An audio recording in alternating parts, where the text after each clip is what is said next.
Greetings, and thank you for taking the time to watch and review my presentation on test administration and analysis.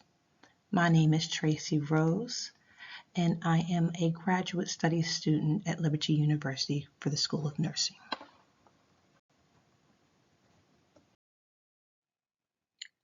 Per the requirement of my program, I have a little author's note stating that I have no conflict of interest to disclose. Any correspondence concerning this article or this presentation should be addressed to me at my email that is presented right there, tlrose@liberty.edu. The agenda for this presentation is as follows. I'm going to start off by talking about pre-test preparations. That goes with the communications that go on before testing, logistics, and test facilitators. Next, I will review and talk about intra-testing. Basically, it's a mixture of the administration and the integrity component that we all work with when we're testing our students. During that, I'm going to look at the seating arrangement, personal items and their placement. I'm going to also look into the items allowed on a desk during testing accommodations, and other little things that take place during testing that sometimes we question how we should handle them. Next, I will also be reviewing the post-test, which is basically the analysis component of the testing itself. We have to look at the results and determine a few things: reliability of those testing scores, validity. Can it be used to help us, or is it hurting our program? And we will also look at KR-20, even though there is a KR-21. We're going to just stick with that one for today. And then lastly, a review. We're just going to talk about testing review. What do we do afterwards with our students? How do we present this test to them? How do we work this with them? And then to talk about the advantages and disadvantages of the review time. Starting off, we have pre-testing checkoffs.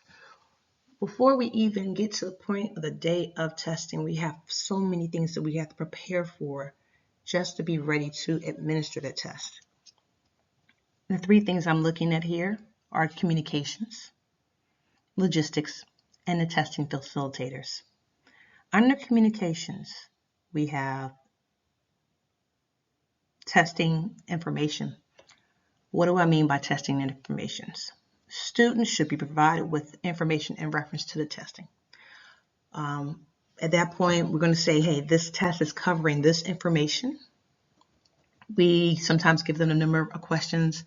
May it be 30 questions, 10 questions, 50 questions. We give them an idea of how many questions how many questions there will be.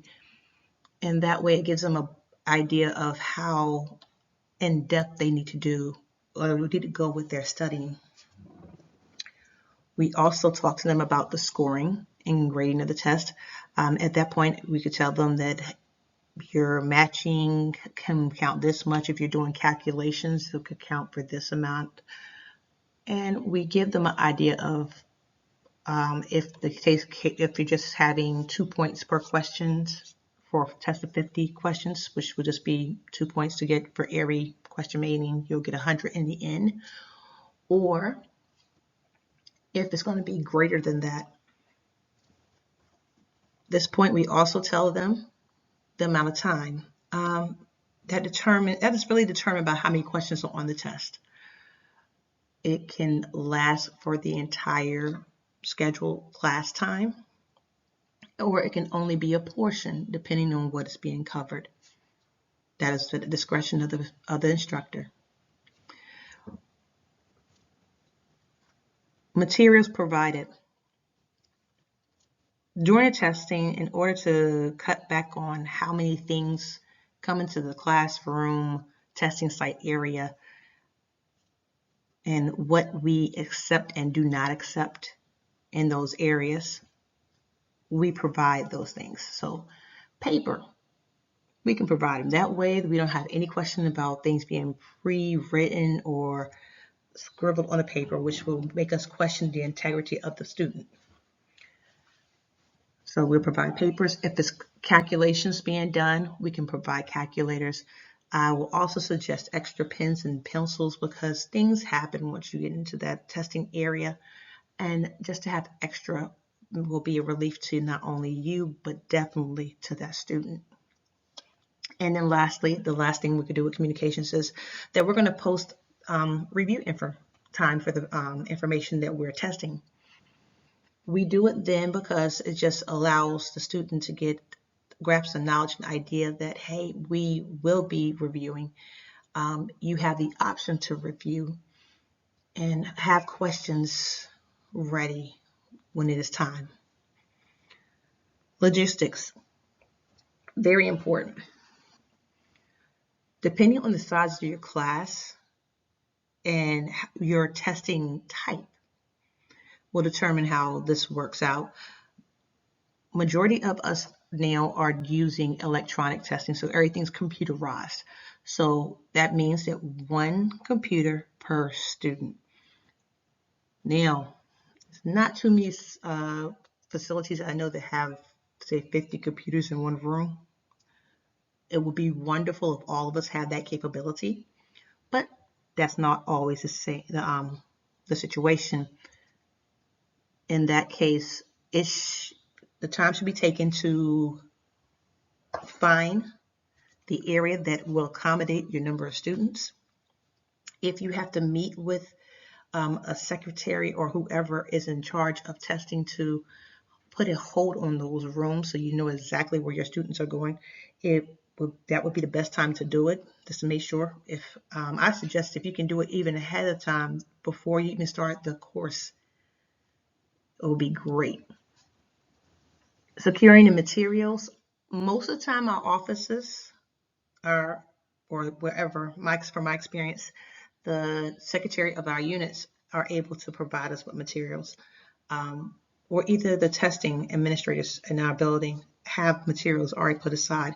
We just need to make sure that we connect with them and advise that we need these materials for this date and time. And then we have special needs we look at. We have to look at those students who have accommodations already in place. IEPs, individual education plans, do affect how we teach. You also, this is telling us basically that the student may need extra time to complete a test, or they may have to have questions read to them, or they may have to have an interpreter there because sometimes their language barriers affect how they interpret the questions. These items should be known prior or way before possible the actual testing date so that we can be ready to accommodate these things. So if you have a testing coordinator, a testing site coordinator for your department or for your location, that is a person that you can talk to. They can assist you with accommodating those students, and then you could talk to whoever else is needed in order to have those areas set up for that accommodation. Testing facilitators. Of course, we need a test coordinator. That's the person who's going to make sure that all of the setup for the testing is done. Usually that's the instructor, but sometimes it could be a different person. And I've talked to a testing coordinator as far as being the ones who are in charge of doing accommodations. There's others. We do enlist proctors and test administrators, especially when you have large classes and you need to monitor those students while they're taking a class or taking a test. It could be one proctor to each room, or a test administrator and a proctor to the rooms. that are necessary. Main thing with prior notice is to make sure that those administrators and those proctors are prepared for the testing. What do I mean by being prepared? Let them know how many students they will have. You can have a printout of the people who are going to be in their room. You could provide them that with that information. You could tell them what room they're going to be in if you have that information already given to you. You can go ahead and advise them of where to pick the materials up on the day of the test. And any questions that they may have, you can answer at that point in time.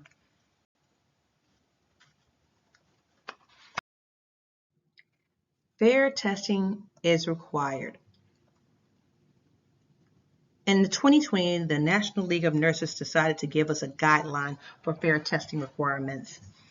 They support the belief that evaluation measures should not only evaluate the student's knowledge and achievement, but it should evaluate the student's learning, the ability of the teacher, and the effectiveness of the program as well. So the frameworks are a little different now because they look at the fairness of the test and making sure that we're ethical and we have integrity when we are testing, and that our standards of testing are still kept at a high quality, a high stakes for our learning process for each student.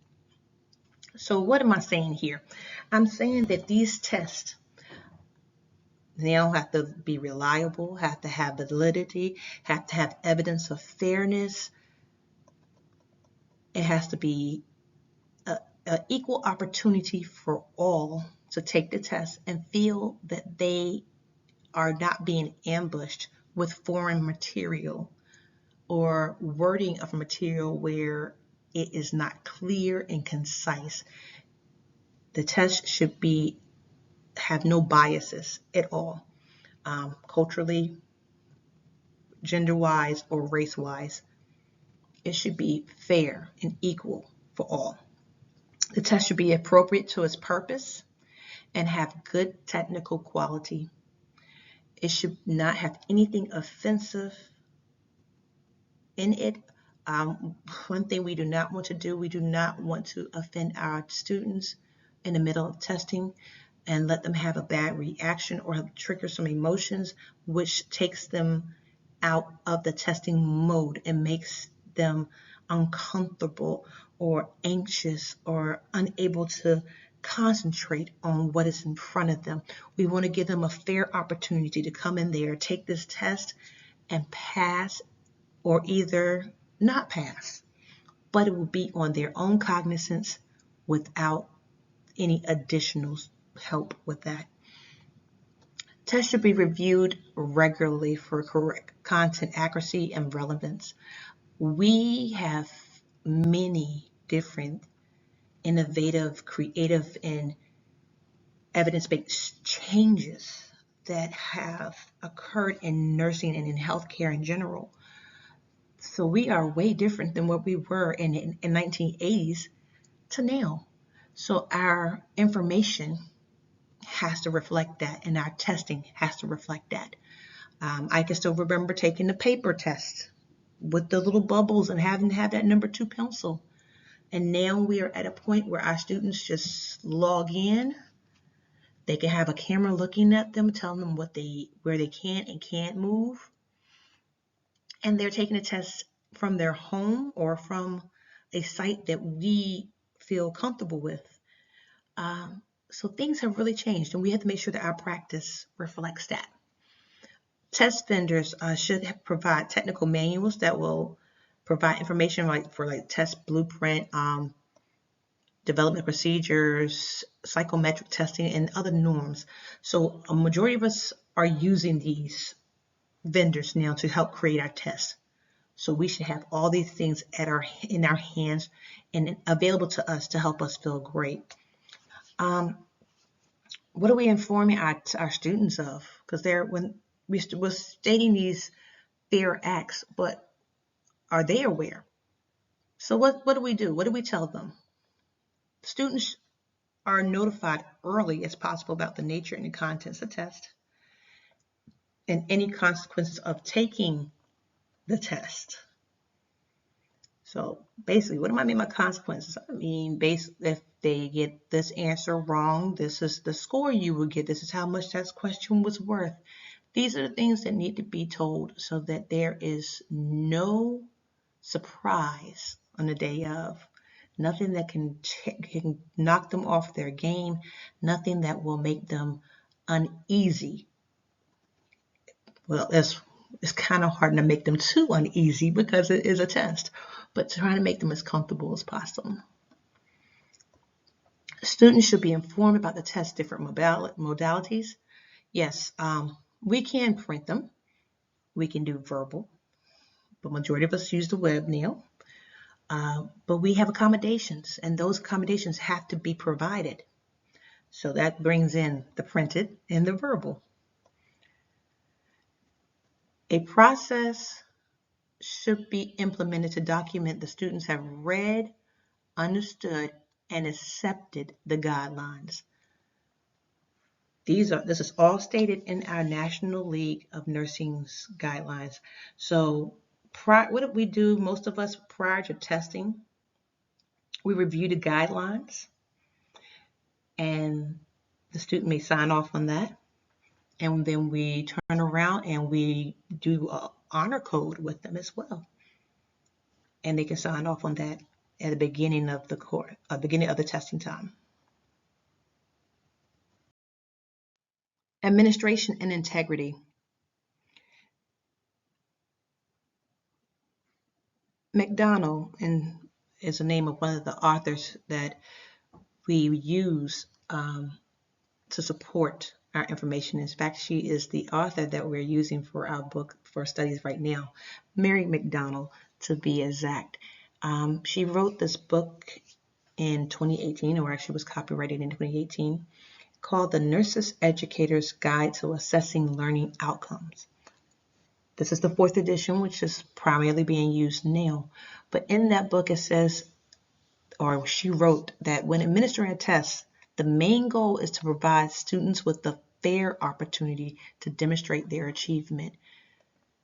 So, in saying that, we need to look at a few things when administering the test. We have to look at the conditions that may affect the administration of the test. We have to look at the testing plan. We have to look at accommodations needed. And then we have to look and see if all of those things affect the integrity of the test and the testing.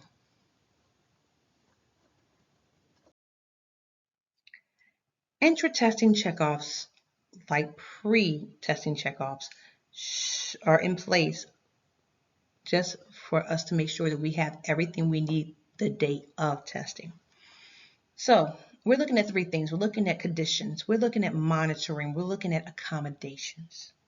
Okay, so what do I mean by conditions? When you walk into that classroom or that testing site, you want to make sure that your lighting is good. So that means everyone can see. You want to make sure that it's an acceptable temperature. You don't want it too hot because it makes it hard to think. You don't want to make it too cold because it makes it hard to think. You want it to be just right. I know that sounds almost like Goldilocks and the 3 Bears, but it really is. So we want to make sure all this is in play, and then we want to make sure it's just well ventilated. You don't want to be stifled, like almost like you can't breathe because it's so humid in your room. So we want to look at all these things when we arrive. We want to look at conditions. We want to make sure that the chairs are in place, that their desk size is appropriate for the students, and that the work site around them is clean and prepared for the student to come in and take a test. We want to make sure there are no distractions. If there are, like, sometimes you hear those sounds from like light bulbs being ready almost to flicker out. We want to make sure that things like that are not going to cause issues during the testing. If we have to call facilities in there to fix things, so be it. But we want to make sure that's done prior to the testing. We look or we try our best to have uniformity in our testing sites because we want to make sure that everyone has a fair chance when they are taking these tests. We want them to be in place and ready without any worry or concern about things being wrong. We want to make sure that when when they come into the room, there is little to no problems prior to them getting started. If there are any questions about the uniformity, I believe most institutions have a policy in place of how things should be. You can refer to that. Monitoring. Monitoring is basically looking at the job of the TA, the proctor, the testing coordinator, the instructor. These people, including myself, should arrive 30 to 45 minutes ahead of time. We're just going to do that because we don't walk through the room to make sure that the room is appropriate, that it has good lighting, that it is a good temperature, there's not too, the ventilation is good. We want to make sure that it is clean, that the computers are working and functioning correctly. If by chance they were utilized earlier and someone did not log off, we want to be able to go in and restart the computer so that it will be up and functioning for our students. We want to make sure that we grab our materials that are needed for the testing and have them in the room in their appropriate places. So we're going to take care of all these things before we get in there. We're going to make sure that we have our student rosters that we should have received prior to the day of. This way, you know what students are supposed to be in your room. And when they come, you will be able to put the name with the face that's on the ID with the person in front of you, and they can sign in to say that they're there. Practicing TAs and the coordinators and the instructor should be aware of any problems that arise during the testing time. They should not be sitting behind a computer the whole time. They should be up and walking to monitor to make sure that, one, we do keep integrity, two, that there are no problems or complications, and three, just to make sure that everything is flowing the way it should. So there would be no questions about that. At the end of the testing, the proctor and TA should acquire all the materials that were handed out.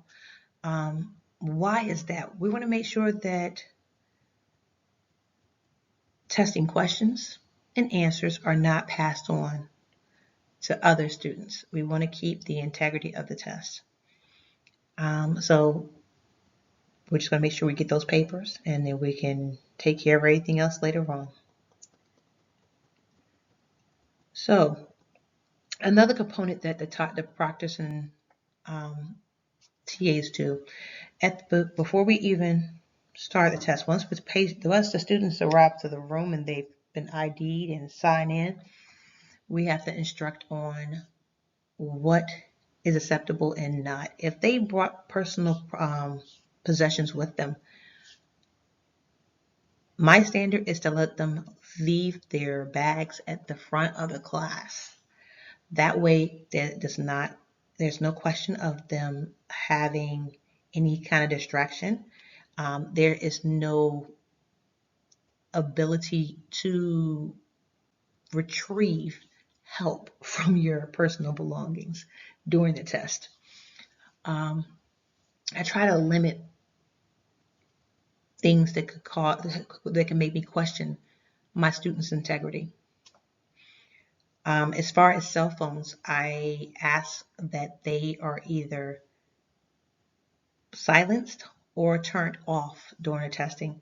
They can keep them in front of them on a desk flipped with face down, or if they don't feel comfortable with doing that, they can definitely leave them at the desk where their TA or the proctor is, and they can retrieve it after the test is over. The proctor and TA also, before the test is taken or going over, they review a few things for me. I require that they, before the test starts, there are two things that the students need to read.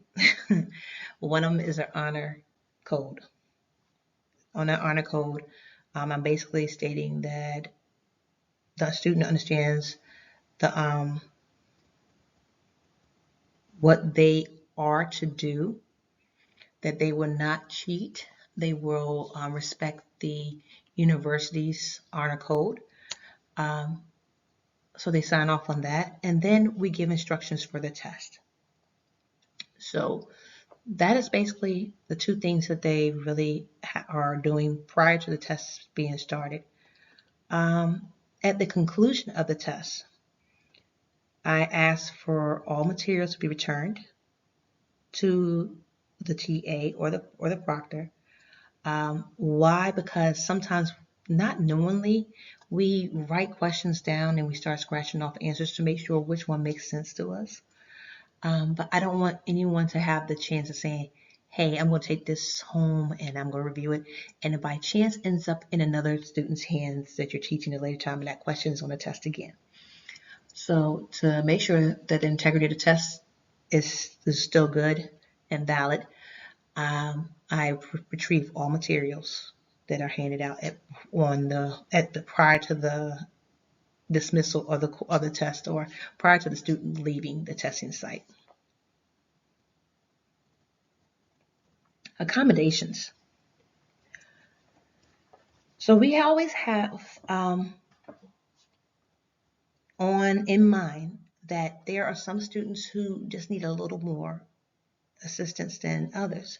So in that situation, I ask that they have either met with the testing coordinators for the university, or they've talked to all personnel that handle the IEPs, and let their instructor know as well.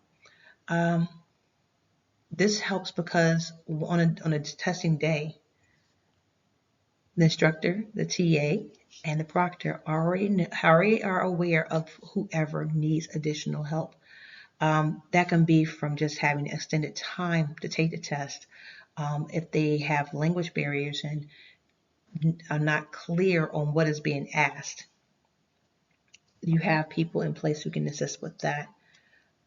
If this is a physical disabilities, things that just that will hinder the student from taking a test and being comfortable, we can accommodate that as well. So never a problem. We just have to make sure we are prepared. This is my questions and answers slide. I basically have this in place because my instructor has some questions that we definitely need to handle. So question 1, how should the students be seated in the classroom? My answer is that the seating should be arranged so that everyone can see the blackboard, just in case I have to put additional instructions up for the testing. I want them to be able to see and understand that, but I'll also make sure that the students are positioned in a way that does not incite them to wander with their eyes. So I do a staggering situation where you are not directly behind a person, but you're just a little bit to the side of them, not too much, not in a position where you are able to see their screen. And the blessing is that most of the facilities I work at have the screen protector, so you really cannot see what is being seen by the student taking the test. Second question, what belongings will you allow in the room and where should they be placed? So again, personal belongings, I believe, should be placed in the front of the classroom so they will not be restricting the student and will not be in the way of everyone else. Honestly, if the test is going to be a long test and I will not have time for instruction afterwards, I advise the student to leave their personal belongings in their car, or if they're just coming for the test, they can leave them at home. Only thing they should really have with them is their student ID and a pen or pencil. Cell phones, of course, they're going to have them with them. So if they have cell phones, if they have car keys, they can put them on the desk to the very front so that the proctor, TA, or myself can see them, and we know that there is not going to be a situation where the phone will ring during the testing, or the phone will be a distraction to the student while they're taking the test. And it will not be utilized during the test for anything. Question 3. What can students have on their desk? All right, so just went over that. They should have the student ID on the desk. If they have a cell phone, that should be on the desk face down. If they have car keys, that should be on the desk. And in addition, their pen or pencil, the paper they receive from the TA, the proctor, or myself, or whoever else is administrating test.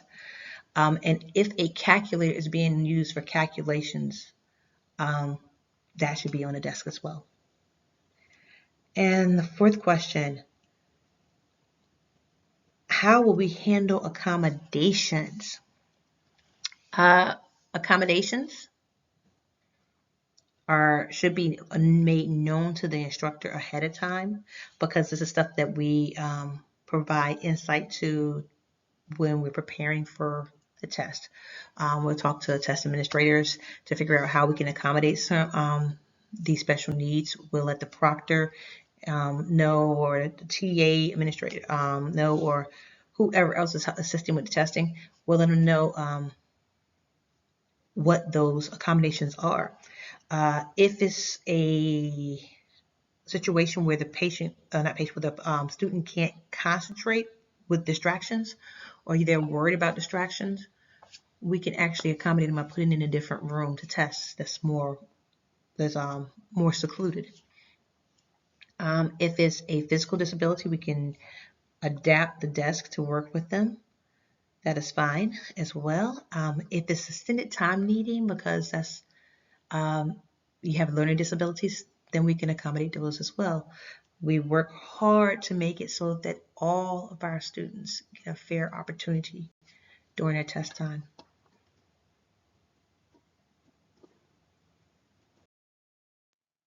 So integrity, what are we looking at? Everything that I just covered relates to integrity.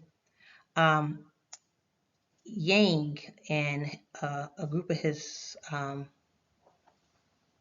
of authors that were with him wrote that testing is not only an assessment of learning, but an assessment for learning that yields a variety of learning benefits. So when we're testing, we're trying not only just testing what they've learned, but we're going beyond. And we try to keep that intact by just taking a couple additional steps. So academic integrity is just basically looking at the commitment to the fundamental values of honesty, trust, fairness, respect, responsibility, and courage sometimes. And from these values, we have some ethical academic behavior that has to be looked at as well. We have to establish that ethics there that will later carry on with them when they are practicing nurses. We want to create a community where it's dedicated to learning and giving them the freedom to exchange ideas and to grow from exchanges with one another. So that's looking at everything. We can start off with test release. What do I mean by test release? We have computerized tests now. So we can actually set a timer for when those tests are available. When I do my test, I purposefully make sure that the time that we are supposed to start plus 5 minutes is when my test opens. This does not allow for anyone to just come in, sit down, and open up and start taking the test before they have checked in or before anybody else is there. And then it shuts off at a certain time too. That's the blessing of the program that I work with, and I'm hoping that many of you have the same thing. When a test is open, the honor code agreement is provided prior to, so And keeping those two together, integrity is looking good for me. Room setup. Making sure that we do not give anyone the ability to feel the need to cheat. That's from us having the backpacks and personal effects at the front of the classroom, from the computers being situated in a way that does not allow for the students to let their eyes roam. And also, it also set up to the point that if they leave the testing site or they open up other windows, that the testing stops. Things of that nature. But in the room itself, making sure the seating is correct, making sure the personal effects are where they're supposed to be, making sure everything is not on that desk, or things that are on a desk are what we want on a desk and not what we don't want on a desk. Allowances. During testing, there are certain things we have to be aware of. We are already aware of the desk items, so we have those are allowances in my word. But one of the main ones is bathroom privileges. I try my hardest to get all of my students to use the restroom prior to time for us to start the test.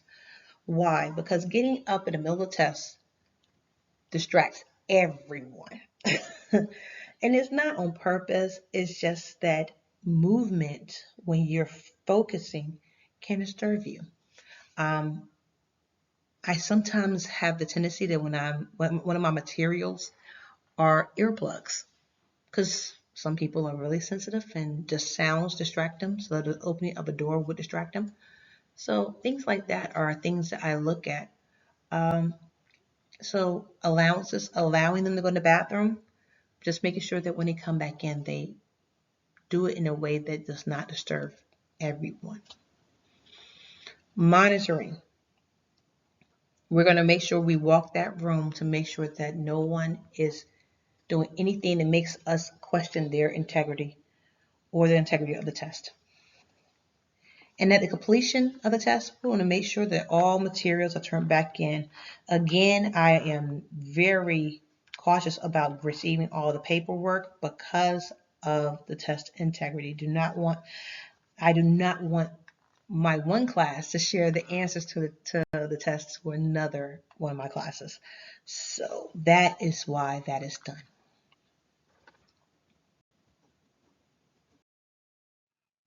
Post-testing checkoffs. Underneath this, we have three things that we're really looking at. We're looking at test analysis, we're looking at review, and we're looking at fair testing review. So, reviewing the data of a test to see which items are affected during a test and the overall performance and how many got this question wrong, all goes underneath text analysis. The data from this test is used to later on for better comprehension. It tells me a lot. It tells me where I probably did need to spend a little more time instructing. If a lot of things were, a lot of my students got that one question wrong. Um, it tells me, uh, it tells me it's a lot. So it gives me an idea of my individual students' ability to perform. And then it also gives me an idea of the group, how well they do. It gets so many things I get from that data.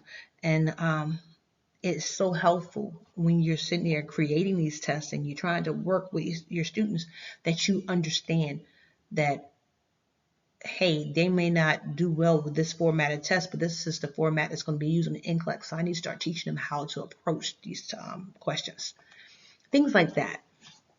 Computerized testing has made it really effortless for us to tally and do percentages. So to know who passed or failed, we get that instantaneously now. We don't even have to wait to sit there and run it through a machine, or we don't have to hand check each one.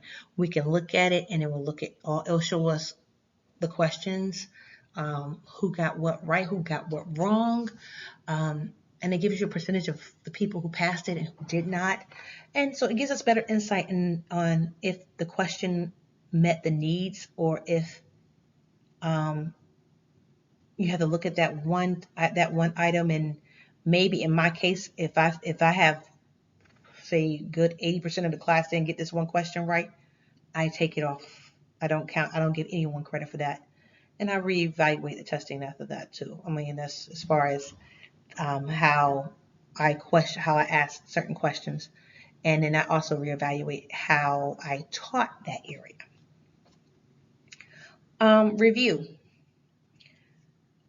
I give opportunities from after my test for my students to come back and to review and to talk about their tests. Why do I do that? Because I feel that the only way you can move forward is to understand what went wrong. How was your thinking wrong? Did you not put it together correctly? Um, Maybe it was me. Maybe I made a mistake on how I worded it. I want to take that time to review and look and to talk with you, so I can I can see how the individual student thinks. Um, so what do? I usually put on the board while they're testing. That's why I have everybody that has the ability to look at the blackboard that we will review, or my times in which I'm already available for review. And if it is something that I feel everybody did not do good on, I actually accommodate it by doing a review in class.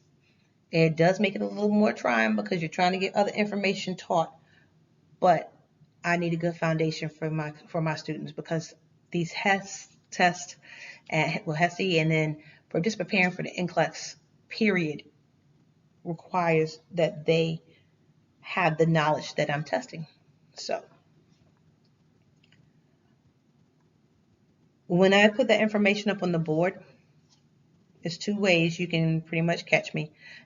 Most of the students email me fast, and that works very well. And I can send out times to them and be able to work with them. Um, and sometimes they'll grab me right before they leave the classroom, because they know before they even leave, they're like, Miss Rose, I didn't do too well in that. And I'm like, okay. So we just go ahead and schedule a time then. Reviews will not take place until all of the people in my classes have taken the test and are finished with it. Um, if I have anybody who is absent that day, I pretty much ask my classes to be patient with me until that person takes the test.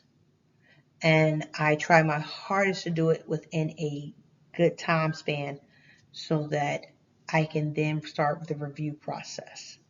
But until everyone I'm teaching takes that test, I do not review.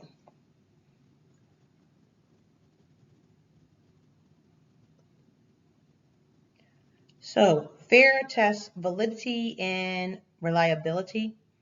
I will be reviewing that in the later slide, but just let you know that for each test, I'm gonna make sure that I have consistencies on my answers that they consistently understand. And then I'm going to make sure that the data really can roll over and make it a valid test. So it's a lot of things you look into, but I'm going to make sure fair testing is definitely done. And I did forget to do one portion on my reviews. Um, Two things I want to have done. I do, when I meet them, I do want to have feedback. Why do I need feedback? Because I am not perfect and I'm very much human. So I need for that feedback to know what things I can work on, what things I can improve on, and what will make their testing experience better. Definitely want that. And confidentiality is a must. I do not believe in sharing your test with everyone. So um, individual time is probably the best time for anyone who does not want to uh, feel like their information is being shared with everyone. Analysis. We are just ensuring that the tests are valid, reliable, and fair to all students. So we take this in consideration with each test, and it's just a process that is continuously being done in order to ensure that our students are getting a fair opportunity and that they are learning and that they are retaining and that everything is is done in correctness and order. With analysis, we're looking at two different forms of analysis that we can have there. There are two main ways that we can interpret test scores. We have the norm referencing and then the criterion referencing. The norm referencing is more like we're taking the student scores and we're comparing them with others in that class or in the same grouping. What I mean by grouping, I mean if you're teaching general medicine first year, then if you're teaching more than one class, then you're comparing with all those classes that you're teaching. So you're not just comparing with just that person's classroom. You probably could compare that one person's score with everyone who's taking your test. That's the norm referencing. It does not work well if you decide to do a curve because you're not really truly figuring out what that student is able to do. You're not truly testing their learning abilities if you're doing a curve. Norm reference is not just on our tests that we do on a computer. We also roll that over to clinical settings. What do we do there when we're doing a norm referencing? It doesn't indicate if a student has reached a desired level of competency or not. So it's not really that helpful to do a norm referencing because you don't really want to compare your students with other students to see if their competencies match. You do want them to achieve, but norm referencing would not be the one you would use. For the criterion, we're looking at the interpretation of the scores based on there not being really a relation to the group of learners. So instead of just the score being just that individual compared to their classmates and anybody in the course at that one university, this one does not. It is not in relationship to any of the group of learners that they're working with. It's compared to a set number.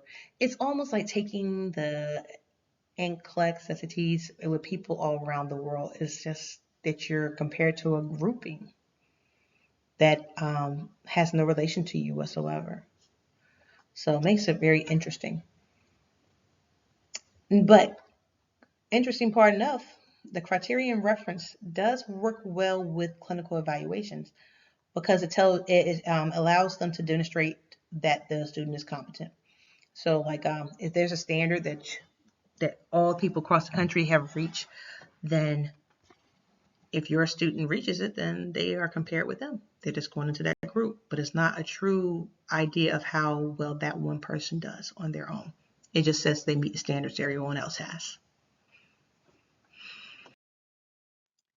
Additional questions and answers for thought. These are additional questions that my instructor had, so here we go. So she was like, how will you analyze the test results? Okay, so you analyze them by looking at the student's performance.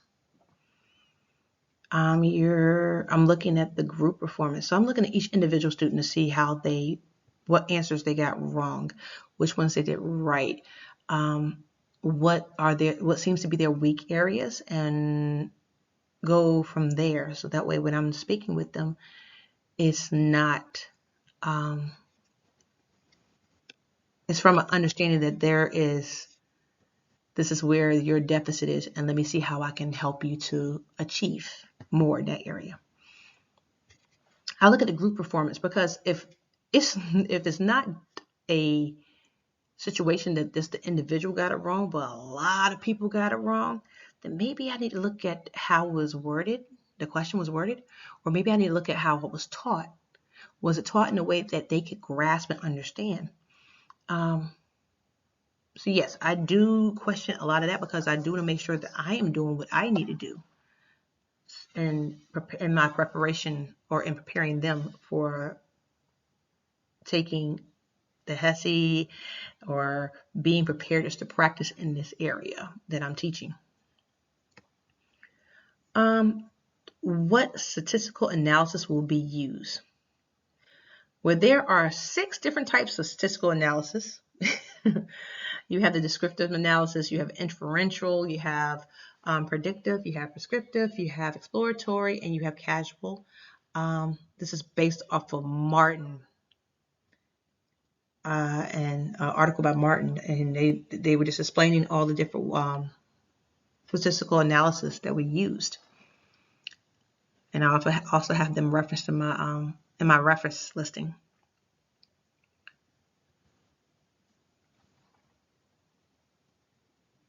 For my testing, I tend to think 2 analysis will probably be better.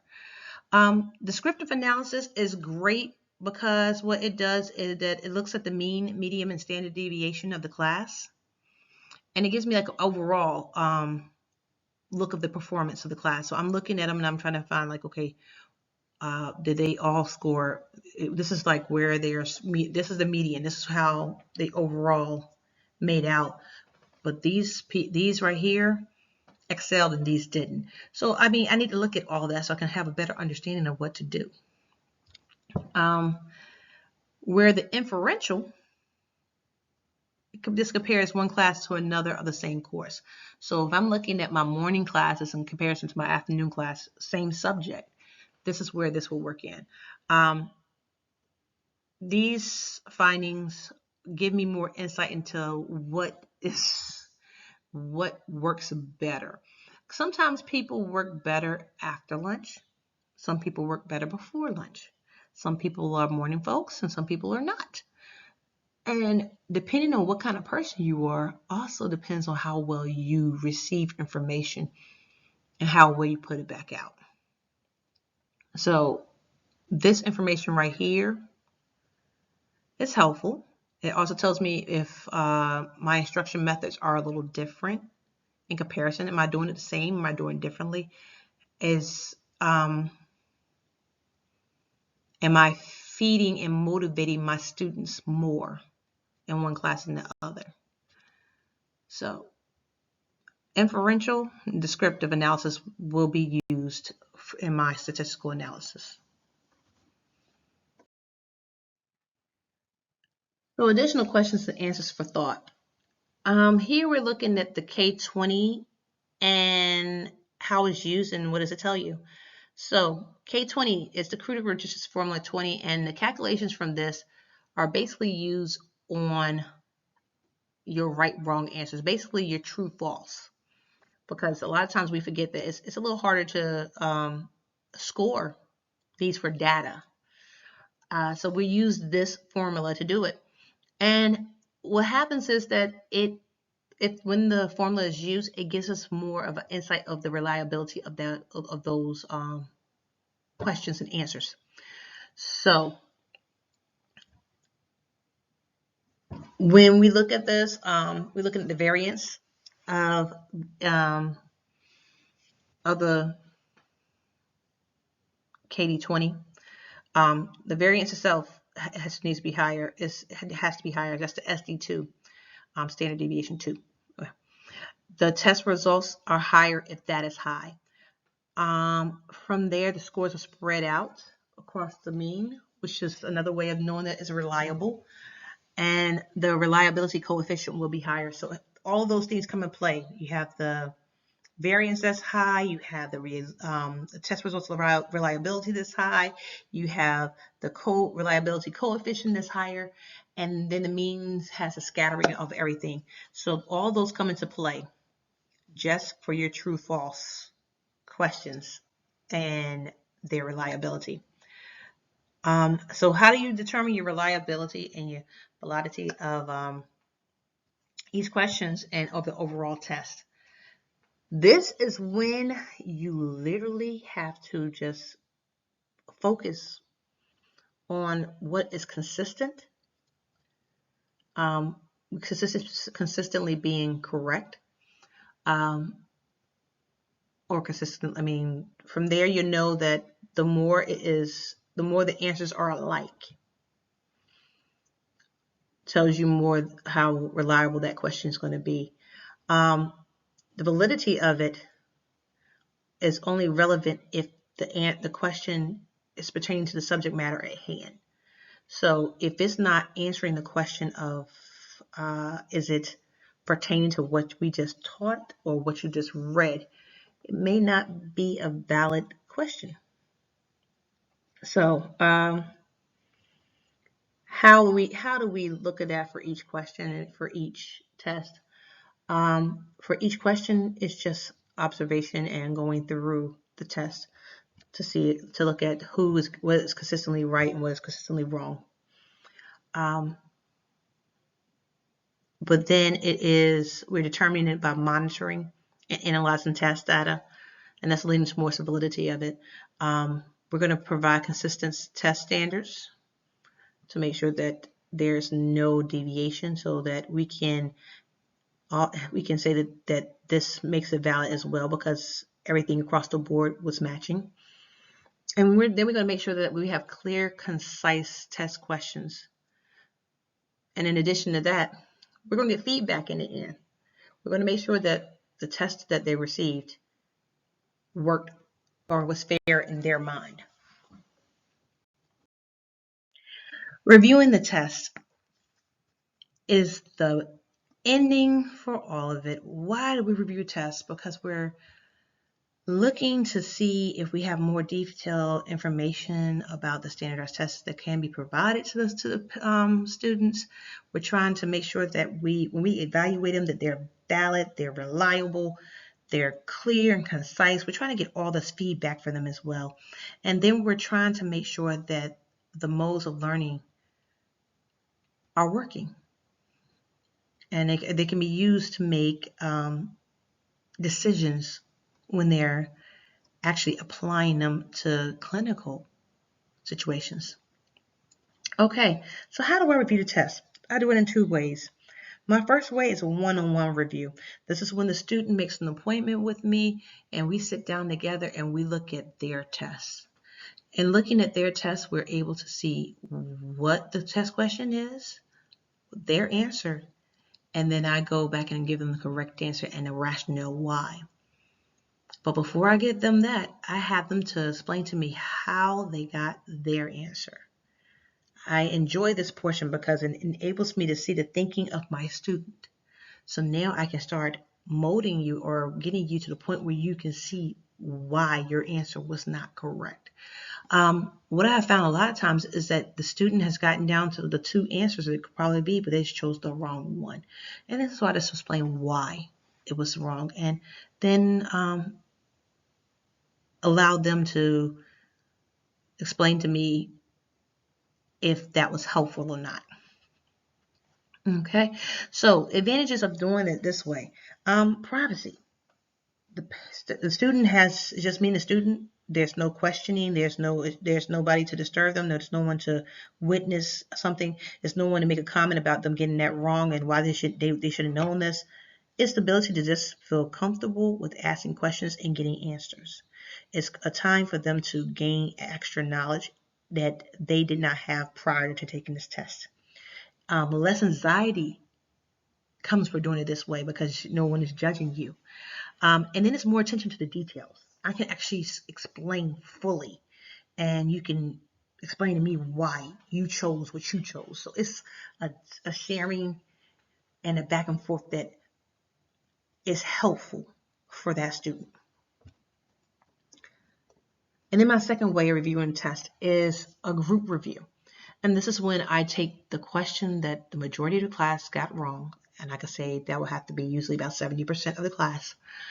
And I review those. I read the question and I give the answer, and then I explain to them why that answer was correct. If it's a calculation, I'll demonstrate it on the board. This is helpful because it gives everyone the benefit of asking questions about the questions that was missed. And there's everyone collectively is involved. The disadvantage is that if you had some answers or some questions that were wrong that you want answers to, you're not going to get them at that time. I tend to do this review at the beginning of my instruction time. Now I allot probably about 5 minutes. So what happens if I don't answer it right then? You have to make an appointment with me to review your test. So it may feel rushed to certain people. So that's why I say make the appointment. But these are my two reviewing the tests options. Thank you for taking the time to listen to my presentation on test administration and integrity. I hope you have learned some things, and if you have any comments or concerns, please feel free to email me. Thank you again.